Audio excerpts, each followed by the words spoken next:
Olá! Hoje a gente vai mergulhar num conceito que está bem no coração dos evangelhos, mas que, assim, muitas vezes é suavizado ou até mal interpretado. A ideia do reino de Deus. E para guiar a gente, temos o primeiro capítulo do livro O Reino de Ponta Cabeça, do Donald Kraybill. Olá, é um prazer estar aqui. E olha, esse é um tema que realmente força a gente a repensar muitas das nossas premissas. Totalmente. E a nossa missão aqui é justamente essa, né? Entender o que essa expressão de ponta cabeça significa na prática.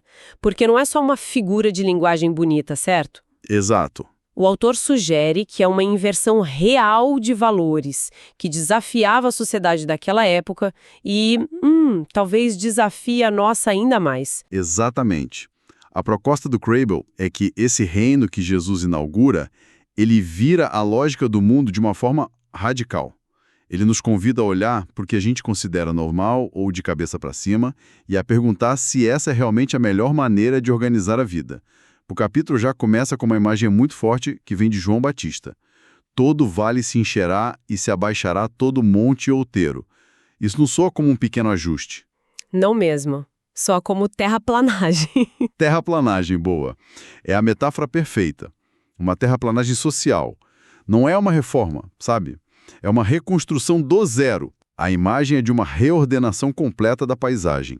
Os pontos baixos, os vales da sociedade, que são os marginalizados, os pobres, eles são elevados. Uhum. E os pontos mais altos, os montes, os poderosos, os orgulhosos, esses são rebaixados. É a preparação do terreno para algo inteiramente novo.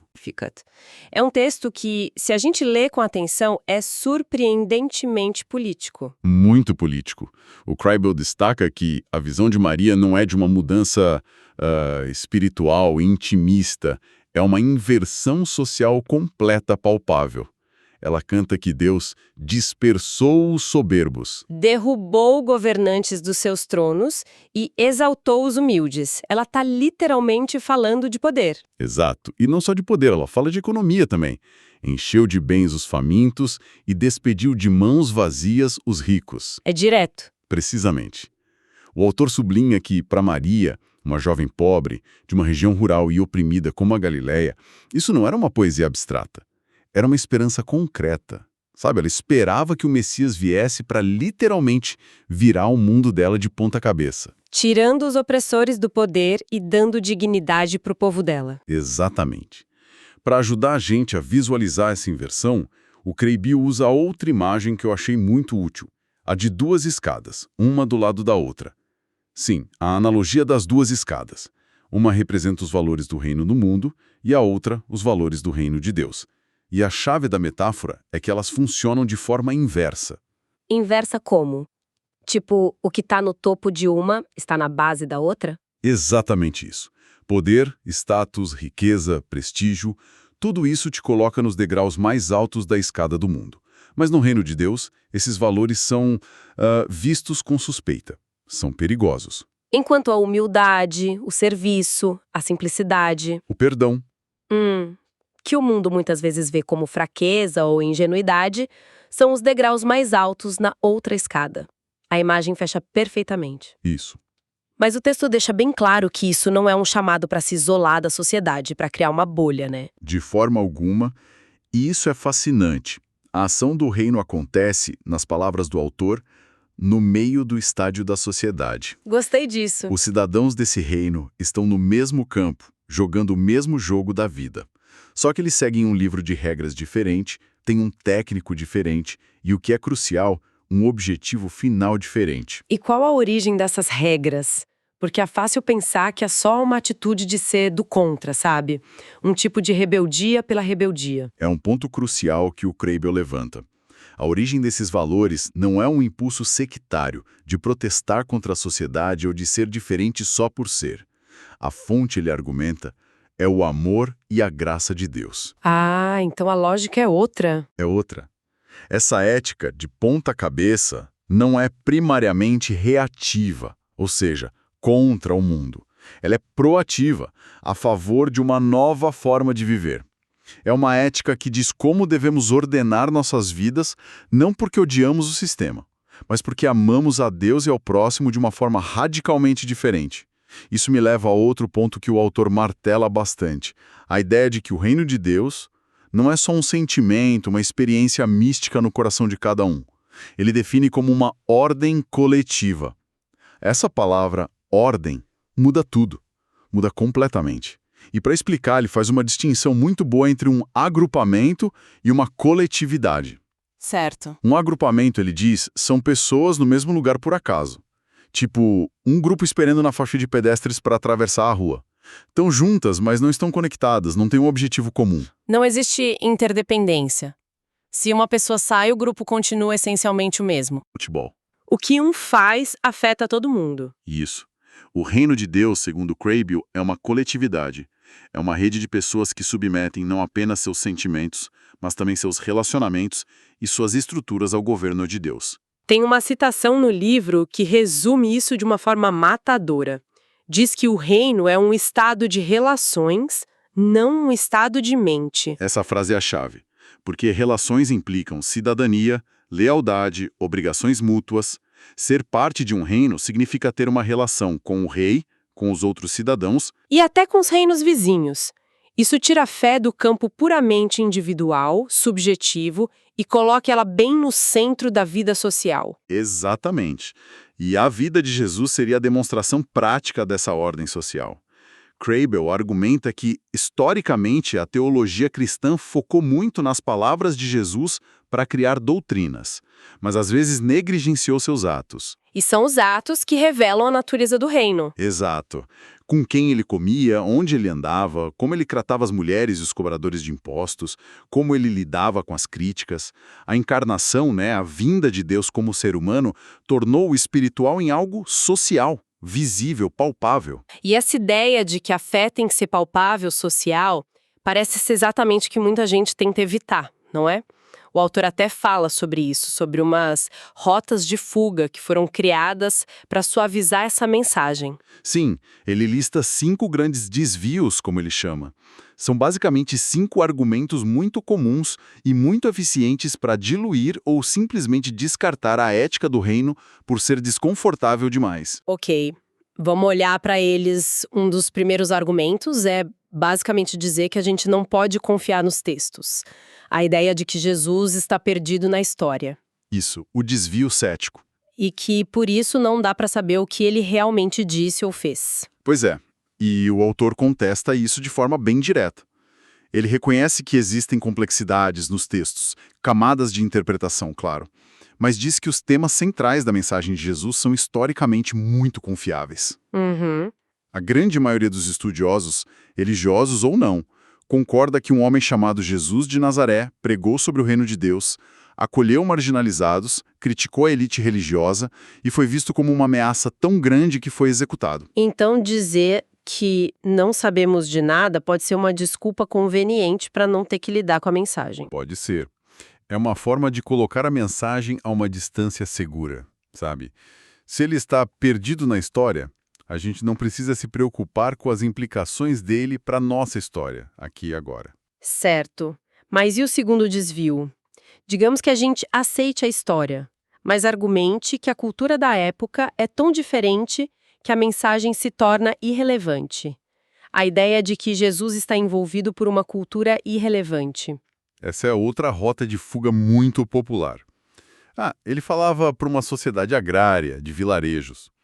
O que isso tem a ver com o nosso mundo digital, globalizado?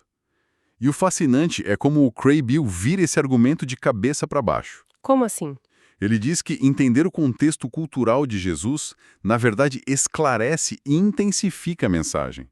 Não a torna irrelevante. Os problemas humanos fundamentais que Jesus abordou, ganância, injustiça, abuso de poder, exclusão, Violência. são exatamente os mesmos que a gente enfrenta hoje. A tecnologia muda, as roupas mudam, mas a condição humana persiste. Então, a cultura do primeiro século não esconde a mensagem, ela a ilumina, mostra o quão radical ela era naquele contexto e, por consequência, o quão radical ela continua sendo. Isso faz muito sentido. O terceiro desvio tem a ver com o tempo. A ideia de que Jesus se enganou sobre o fim do mundo. Assim. Que ele achava que tudo ia acabar logo, então a ética dele era uma ética de emergência para um curto período e não um plano para longa história da humanidade. Esse é um debate teológico enorme. E o autor não foge dele, ele apresenta as várias visões.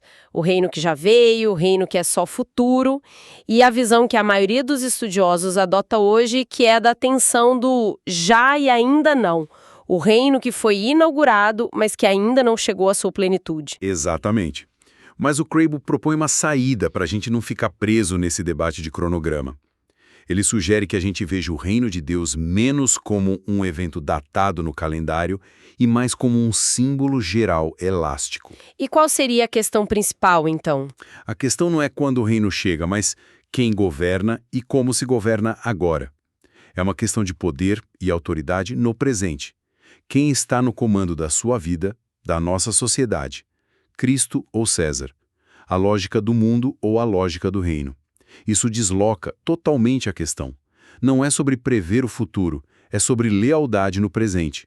O que me leva à quarta rota de fuga, que talvez seja a mais comum de todas, a ideia de que Jesus só falou de coisas espirituais. Aquela separação total entre sagrado e secular. O Credo é muito duro com essa divisão. Ele a chama de lamentável. E o argumento central dele contra isso é a própria encarnação. O espiritual se tornou social. O amor de Deus não ficou no plano das ideias. Ele agiu. Entrou na história, sujou os pés de poeira, comeu, bebeu. Viveu num ambiente social real. Exato. Jesus uniu os dois mundos que a gente insiste em separar. O exemplo de Zaqueu que o livro usa é muito bom para isso, né? Muita gente ouviu essa história como uma conversão puramente espiritual. Mas o autor está dizendo que ignorar o dinheiro na história é perder o ponto principal. Totalmente. Espiritualizar a história de Zaqueu, focando só no Jesus que nos tira de cima da árvore e ignorar o centro do arrependimento dele, que foi devolver o quádruplo do dinheiro que ele roubou, uma ação econômica e social radical, é esvaziar o evangelho. O autor é enfático. Não existem dois evangelhos, um espiritual e um social. Existe um único e integrado evangelho do reino, onde a transformação interna se manifesta em atos concretos de justiça e reparação. Abordou a moralidade pessoal e não a ética social. Outra falsa divisão, segundo o autor. Ele argumenta que é quase impossível achar um comportamento que seja puramente pessoal, sem nenhuma dimensão social. Como assim? Nossos traços de caráter, nossas virtudes e nossos vícios, eles têm origens sociais. A gente aprende com a família, a cultura, os amigos, e tem consequências sociais. E Jesus conectou as duas coisas de forma explícita. Sim, no Sermão do Monte, por exemplo, ele conecta a raiva no coração, que parece algo privado, com o ato social do assassinato. Ele conecta a cobiça, um desejo interno, com o roubo e a injustiça social. Então a ética do reino não pode ser trancada na vida privada. Não pode, ela inevitavelmente transborda para a vida coletiva, para como organizamos nossa economia, nossa política, nossa cidade. Tentar restringir Jesus à moralidade pessoal é uma forma de domesticá-lo, de torná-lo seguro e relevante para os grandes problemas do mundo. Uau! Então, recapitulando, a gente explorou essa ideia de um reino de ponta cabeça, que inverte a lógica de poder do mundo.